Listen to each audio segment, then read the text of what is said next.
Hi, my name is Issy and I am the trainer at NEER. And I'm going to talk a little bit today about some of the horses I'm working with and also some of our methods for training and why we do what we do. This here is Lena. She is a teenage quarter horse Arab cross who came in with her mother and brother. They have both been adopted, but Lena's a little bit more of a long-term project. She just came in with a lot of baggage, really didn't like being around people. So she's one of those horses where the biggest priority with her is just getting her to like people and understand that we are not a threat and that we're here to help her. So I'm obviously a big part of this process, but also I do want to give a shout out to all the volunteers at NEER, because just them being around her and treating her kindly, that's a big part of her rehabilitation as well. Lena, a lot of what I do with her is I just spend some time with her, very basic, just kind of petting her, letting her eat around me. I do clicker training with her, which is, I'm sure a lot of you have heard of that for dogs, but it's very effective for horses as well. So when she does a behavior I like, I'll go, and you can see that she heard that noise that I made, and then I'll present her a treat. And this, for a horse like her, works a lot better than punishment techniques because she already sort of has a negative association with humans, so it's better to start to pair positive things with us and reward her for good behavior. Some of the other work that I do with her is just getting her to release tension, and we also have a chiropractor that comes and does some of this. She had a lot of tension in her TMJ. She clamped her mouth like really tight. And so I've done a lot of work with her, kind of massaging her TMJ and different areas in her face to get her to release her tension and lick and chew a little bit, which is a release of pressure. So she's doing a lot better there, and you can see she's tightening up a little bit, and that's kind of normally how she holds her head when she's really tight and tense. And I'll see if I can get her to release it a little bit.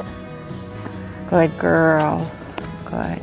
So one of the reasons I love working for NEER and working with the NEER horses is NEER really believes in the philosophy that training is important for these horses as kind of a safety belt for the rest of their lives. So what that means is, you know, when we put a baseline of training into these horses, even if, let's say, we adopt them out and their owner died and they had to go to a different owner eventually, which we'll oversee and all of that, but that gives them, you know, a fundamental baseline to help them be successful in their next home.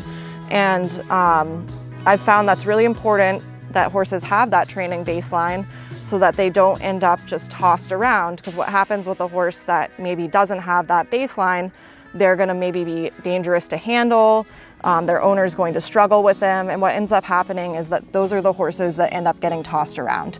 They get moved from home to home to home. So giving the horses like Lena this baseline helps ensure them a successful transition into a new home and to hopefully stay there long term. A lot of what we do for training here is not just riding, but groundwork, because groundwork is really important for establishing a human's relationship with the horse and just teaching the horse basics, which a lot of these horses don't know. So in addition to the positive reinforcement clicker training, which I talked about earlier, also use a lot of gentle pressure and release methods, just teaching the horse how to move their body away from pressure. And that's sort of setting up a successful line of communication so the horse isn't confused and is able to easily respond to any requests. So I'm just going to show you a couple techniques. And I always make sure before I do any of this that the horse is comfortable with me, that she'll stand here with me with no problems. And then once she's feeling comfortable with me, I can then start teaching her how to move away from pressure. So with Lena, I'm going to show you what's called a haunches yield, which is where she's crossing her haunches over. And she's very sensitive to pressure. So again, all I have to do is really look there. You just saw me look and kind of move the lead rope. I'm not having to touch her. Once a horse understands the pressure and release, you really don't have to use much pressure at all. And then this is called a shoulder yield. Good girl. So both of those are two ways of moving her body around. We also use the rope halter to teach them the pressure of the halter. So I'm going to ask her to lower her head. Good girl. And then you can move their head from side to side. Very good. Nicely done.